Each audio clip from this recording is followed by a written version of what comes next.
Hello friends, iron technician informative ചാനലിൻ്റെ രണ്ടാമത്തെ വീഡിയോയിലേക്ക് എല്ലാവർക്കും സ്വാഗതം.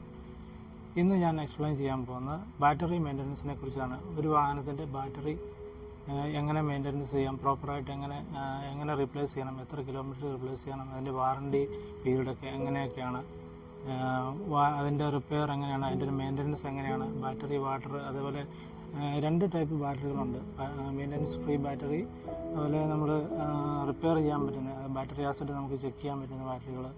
മെയിൻ്റനൻസ് ഫ്രീ ബാറ്ററിയുടെ ബാറ്ററി ആസിഡ് നമുക്ക് ഇൻസ്പെക്ഷൻ ചെയ്യാൻ പറ്റില്ല. അതിന് ബാറ്ററി റീപ്ലേസ്മെൻറ്റ് പീരീഡ് ആയി കഴിഞ്ഞാൽ അത് മാറുക തന്നെയാണ്. ഫുൾ റീപ്ലേസ്മെൻ്റ് ആയിരിക്കും, അതിന് റിപ്പയർ ഒന്നുമില്ല. എന്നാൽ മെയിൻ്റനൻസ് ഫ്രീ അല്ലാത്ത ബാറ്ററികൾ നമുക്ക് ബാറ്ററി ആസിഡ് ഒഴിച്ച് ചാർജ് ചെയ്ത് നോക്കി അതിൻ്റെ സ്റ്റേറ്റ് ഓഫ് ചാർജ് ഓക്കെ ആണെങ്കിൽ നമുക്ക് റീയൂസ് ചെയ്യാൻ പറ്റും. ഇനി ഞാൻ പറയാൻ പോകുന്ന വാഹനത്തിൻ്റെ ബാറ്ററി മാറുമ്പോൾ എന്തൊക്കെ ശ്രദ്ധിക്കണം, അതായത് ഒരു വാഹനത്തിൻ്റെ മാനുഫാക്ചർ ആ ബാറ്ററി അതിനെ ഡിസൈൻ ചെയ്തിരിക്കുന്ന അതിൻ്റെ എൻജിൻ്റെ സ്റ്റാർട്ട് ചെയ്യാനുള്ള ബാറ്ററിയുടെ എബിലിറ്റി എങ്ങനെ, ആ എൻജിൻ എങ്ങനെ സ്റ്റാർട്ട് ചെയ്യാൻ, എത്ര കപ്പാസിറ്റി ഉണ്ട്, അതിൻ്റെ പവർ എത്രയാണ്, അതിൽ പ്രകാരമാണ് ഡിസൈൻ ചെയ്തിരിക്കുന്നത്.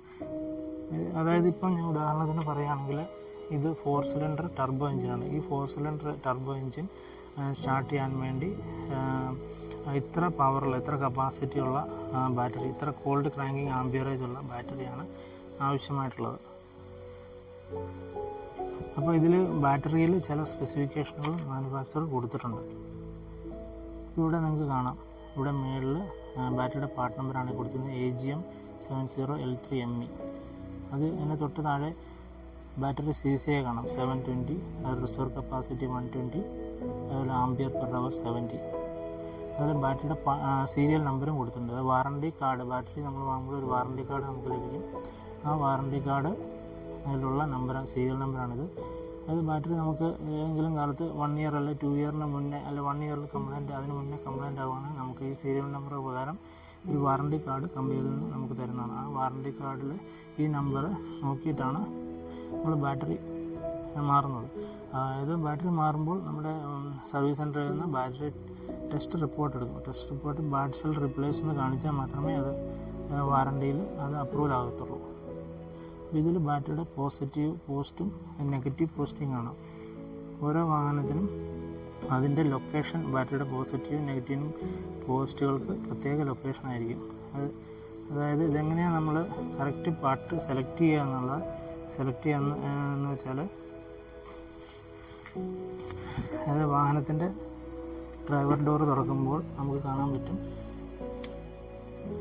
വാഹനത്തിൻ്റെ ചേസസ് നമ്പർ, അതായത് ഡ്രൈവിംഗ് ലൈസൻസിലുള്ള അല്ലെ RC ബുക്കിൽ കാണുന്ന ചേസസ് നമ്പർ പ്രകാരം വേണം നമ്മൾ ബാറ്ററി സെലക്ട് ചെയ്യാനായിട്ട്. ഞാൻ ബാറ്ററിയുടെ വാറണ്ടിയെക്കുറിച്ച് പറഞ്ഞു, വാറണ്ടി കാർഡ് സൂക്ഷിക്കണമെന്ന് പറഞ്ഞു. ഈ സീരിയൽ നമ്പർ പ്രകാരമാണ് നമ്മൾ സർവീസ് സെൻറ്ററിൽ കൊണ്ടുവരുമ്പോൾ ഈ സീരിയൽ നമ്പർ നോക്കും. അതുപോലെ ബാറ്ററി വാങ്ങിച്ച ഡേറ്റ്, ഇയർ നോക്കും, ആ ദിവസം എന്നാ നോക്കും, ആ ദിവസം അല്ല പിന്നെ ബാറ്ററിയുടെ പാർട്ട് നമ്പർ സ്പെസിഫിക്കേഷനും സെയിം ആണ് നോക്കും. ഇത് പ്രകാരമാണ് അതിൻ്റെ ഡീലർഷിപ്പിൽ നിന്ന് നമുക്ക് വാറണ്ടി ലഭിക്കുന്നത്. ഇനി ഞാൻ പറയാൻ പോകുന്നത് ബാറ്ററി പ്രൊട്ടക്ഷനെ കുറിച്ചാണ്. അതായത് നമ്മൾ ഒരു വാഹനത്തിൻ്റെ ബാറ്ററിയിൽ പോസിറ്റീവും നെഗറ്റീവും ടെർമിനലുകളുണ്ടാകും. ആ ടെർമിനലുകളെ കവർ ചെയ്യാൻ വേണ്ടി ബാറ്ററിയുടെ സേഫ്റ്റിക്ക് വേണ്ടി കവറുകൾ കൊടുത്തിട്ടുണ്ട്. അത് പോസിറ്റീവ് ടെർമിനലിലുമുണ്ട്, അതുപോലെ നെഗറ്റീവ് ടെർമിനലുമുണ്ട്. അതുപോലെ ബാറ്ററി ഫുള്ളായിട്ട് നിങ്ങൾക്കൊരു കവർ കാണാം, അത് ബാറ്ററി പ്രൊട്ടക്ഷൻ കവർ എന്ന് പറയും. ഏതെങ്കിലും കാരണവശാൽ ബാറ്ററി ഷോർട്ട് സർക്യൂട്ട് ആവുകയാണെങ്കിൽ അത് വാഹനത്തിൻ്റെ മറ്റു ഭാഗങ്ങളിലേക്ക് അത് സ്പ്രെഡ് ആകാതിരിക്കാൻ, ആസിഡ് സ്പ്രെഡായി മറ്റ് ഇലക്ട്രിക് സാധനങ്ങളും അതുപോലെ റബ്ബർ, പ്ലാസ്റ്റിക് സാധനങ്ങളൊക്കെ ഉരുകാനും അത് ബേണാകാനുള്ള സാധ്യതയുണ്ട്. അത് ഒഴിവാക്കാൻ വേണ്ടിയാണ് ബാറ്ററി പ്രൊട്ടക്ഷൻ കവർ കൊടുത്തിരിക്കുന്നത്. അതേപോലെ തന്നെ നിങ്ങൾ സർവീസ് സെൻറ്ററിലോ ഏതെങ്കിലും ഇപ്പോൾ പുറത്തുള്ള സർവീസ് സെൻറ്ററിൽ കൊണ്ടുപോയി വാഷ് ചെയ്യുകയാണെങ്കിൽ നമ്മൾ ഡയറക്റ്റ് പ്രഷറുള്ള വെള്ളം നമ്മൾ അടിക്കാൻ പാടില്ല ബാറ്ററിയുടെ മുകളിലേക്ക്. അത് ഇലക്ട്രിക്കൽ സാധനങ്ങൾക്ക് ഡാമേജ് ആകാനും അതേപോലെ ഷോർട്ട് സർക്യൂട്ട് ഉണ്ടാകാനും സാധ്യതയുണ്ട്. അതേപോലെ ഇവിടെ തൊട്ടടുത്ത് നോക്കി ഇലക്ട്രിക് ECM എൻജിൻ കൺട്രോൾ മൊഡ്യൂളുണ്ട്, അത് ഷോർട്ട് സർക്യൂട്ട് ആകാൻ സാധ്യതയുണ്ട് വെള്ളം കയറി കഴിഞ്ഞാൽ. അതേപോലെ ഫ്യൂസ് ബ്ലോക്ക് കാണാം, അതിലും പ്രഷറിലെ വെള്ളം അടിക്കാൻ പാടില്ല. ബാറ്ററി ഫ്യൂസ് ബ്ലോക്കാണ്, അത് ബാറ്ററിയുടെ പടം കൊടുത്തേക്കുന്നുണ്ട്. അത് വാഹനത്തിൻ്റെ ഓണേഴ്സ് മാനുവൽ അതിനെക്കുറിച്ച് കൃത്യമായിട്ട് പ്രതിപാദിക്കുന്നുണ്ട്. എല്ലാ വാഹനത്തിനും ഇതേപോലെ സേഫ്റ്റി കവറുകൾ കൊടുത്തിട്ടുണ്ടാവും. അത് നമ്മൾ ശ്രദ്ധിക്കുക. എവിടെ വാഷ് ചെയ്യാൻ കൊണ്ടുപോകുകയാണെങ്കിലും അത് നമ്മൾ വെള്ളം ഇതിലേക്ക് പ്രഷറിൽ വാഷ് ചെയ്യാതിരിക്കാൻ ശ്രദ്ധിക്കുക. പിന്നെ ബാറ്ററി നമ്മൾ ഏതെങ്കിലും കാരണവശാൽ ബാറ്ററി ഡ്രെയിനായി നമ്മൾ ഇതുവരെ ഒരു സ്ഥലത്ത് പോയി ബാറ്ററി ഡ്രെയിനായി നമ്മൾ ജമ്പ് സ്റ്റാർട്ട് ചെയ്യാൻ ശ്രമിക്കുകയാണെങ്കിൽ ഇതാണ് ബാറ്ററിയുടെ പോസിറ്റീവ് ടെർമിനൽ, ഇത് ബാറ്ററിയുടെ നെഗറ്റീവ് ടെർമിനൽ. ഇത് നമ്മൾ ജമ്പർ കേബിൾ നിങ്ങൾ കണ്ടിട്ടുണ്ടാകും, ജമ്പർ കേബിൾ വെച്ച് വേറൊരു വാഹനത്തിൽ നിന്ന് നമ്മൾ സ്റ്റാർട്ട് ചെയ്യുന്നത്. അത് അതിനുവേണ്ടി നമ്മൾ സ്പെഷ്യലായിട്ട് ഇവിടെ ചില വാഹനങ്ങൾക്ക്, പുതിയ മോഡൽ വാഹനങ്ങൾക്ക് ഇവിടെ ജമ്പ് ചെയ്യാൻ വേണ്ടി നമുക്ക് ബാറ്ററിയുടെ കവർ ഓപ്പൺ ചെയ്യേണ്ട ആവശ്യമില്ല. ഇതിൽ പോസിറ്റീവ് കൊടുക്കുക, ഇതിൽ പോസിറ്റീവും കൊടുക്കുക, അതേപോലെ ബോഡി ഗ്രൗണ്ട് കൊടുത്തിട്ടുണ്ട്, ഈ ഗ്രൗണ്ടിലും കൊടുത്ത് നമുക്ക് വാഹനം സ്റ്റാർട്ട് ചെയ്യാം. ബാറ്ററിയുടെ കവർ നമുക്ക് ഓപ്പൺ ആക്കേണ്ട ആവശ്യമില്ല.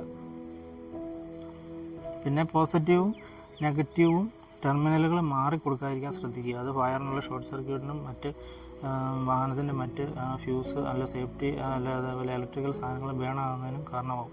എപ്പോഴും പോസിറ്റീവിലും നെഗറ്റീവിലും കൊടുക്കുക.